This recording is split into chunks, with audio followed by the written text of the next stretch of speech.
வணக்கம். இன்னைக்கு நம்ம தமிழ் ஃபுட் சேனலில் சிக்கன் பெப்பர் கிரேவி எப்படி செய்கிறதுன்னு நம்ம பார்க்க போகிறோம். ஃபஸ்ட்டு அதுக்கு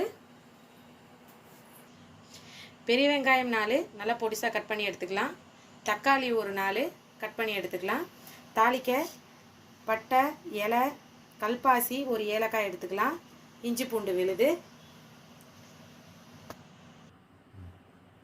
இப்போது இந்த கிரேவிக்கு ஃபஸ்ட்டு பெப்பர் ஒரு டீஸ்பூன் போட்டு, எண்ணெய் இல்லாமல் ஜீரகம் ஒரு டீஸ்பூன் போட்டு நல்லா வறுத்து எடுத்துக்கலாம். எண்ணெய் இல்லாமல்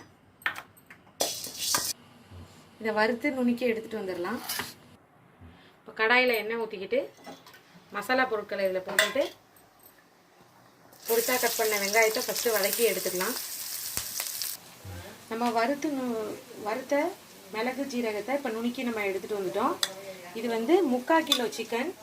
3/4 கிலோ சிக்கனுக்கு தான் 4 வெங்காயம் 4 தக்காளி போட சொன்னேன். இப்போ அடுத்தது வெங்காயம் நல்லா வதங்கிருச்சு. இந்த ஸ்டேஜில் இஞ்சி பூண்டு பேஸ்ட்டை போட்டு நம்ம சேர்த்துக்கலாம். இஞ்சி பூண்டு பேஸ்ட்டு போட்டு நல்லா வதக்கி எடுத்துகிட்டு வந்துடலாம். இப்போ நறுக்கி வச்ச தக்காளியை இதில் ஆட் பண்ணிக்கோங்க. இப்போ இதுவும் நல்லா மசீர வரைக்கும் நல்லா வதக்கிக்கலாம். இப்போ இது நல்லா வதங்கிருச்சு. வெங்காயம் தக்காளி நல்லா வதங்கிட்டு இந்த ஸ்டேஜில் நம்ம இப்போ இதை போடக்கூடாது. வறுத்து நுணுக்கி வச்ச மிளகு ஜீரகத்தை இப்போ வந்து நம்ம வீட்டில் அரைச்சி வச்ச குழம்பு மிளகாத்தூளை மட்டும் ஒரு டீஸ்பூன் சேர்த்துக்கோங்க. என்ன காரணம்னா நம்ம இதை வந்து லாஸ்ட்டில் தான் போடணும். இப்போ முதலையே போடக்கூடாது. இப்போ லாஸ்ட்டாக போடும்போது இதில் இருக்கிற காரமும் அதில் இருக்கிற காரமும் அதிகமாகிடும் சேர்ந்து. அதனால் குழம்பு மிளகாத்தூளை கம்மி பண்ணி போட்டுக்கோங்க. இப்போ இதில் வந்து காரம் இல்லை ஜாஸ்தியாக சாப்பிட்றவங்க இன்னொரு 2-3 டீஸ்பூன் கூட நீங்கள் தனி மிளகாத்தூள் இல்லை தனி மிளகாத்தூள் போடக்கூடாது, குழம்பு மிளகாத்தூள் தான் போடணும். ஏன்னா தனி மிளகாத்தூள் ரொம்ப காரமாக இருக்கும். அதோட மிளகு ஜீரகம் நுணுக்கி வச்சதை நீங்கள் சேர்த்திங்கன்னா பயங்கர காரமாயிடும்.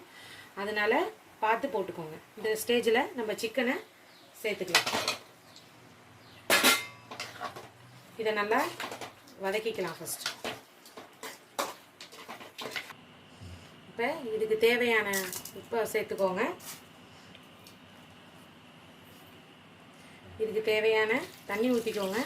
சிக்கனுக்கு தண்ணி ஊற்றும் போது பார்த்து ஊற்றிக்கோங்க. ஏன்னா சிக்கன் வேகும் போது சிக்கன்லேருந்து தண்ணி வரும். அதனால் தண்ணி அதிகமாக வரதுக்கு வாய்ப்பு இருக்குது.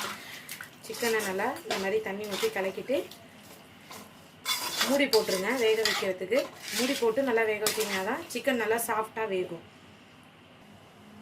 இப்போ நம்ம மூடி போட்டுக்கலாம். சிக்கன் எப்போவுமே மூடி போட்டு நல்லா வேக வைங்க. அப்போ தான் சிக்கன் நல்லா சாஃப்டாக ஜூஸியாக இருக்கும். இப்போ சிக்கன் நல்லா கொதிச்சிக்கிட்டு இருக்கு. இது நல்லா சுண்டி வரணும். தண்ணி நல்லா சுண்டி கிரேவி மாதிரி வந்ததுக்கப்புறம் தான் நம்ம வறுத்து வச்ச மிளகு ஜீரகத்தை நம்ம இதில் போடணும். ஓகே ஃப்ரெண்ட்ஸ், இப்போ வந்து தண்ணி நல்லா சுண்டி வந்துடுச்சு. இந்த ஸ்டேஜில் நம்ம நுணுக்கி வச்சுருக்கிற மிளகு ஜீரகத்தை இதில் நம்ம ஆட் பண்ணிக்கலாம்.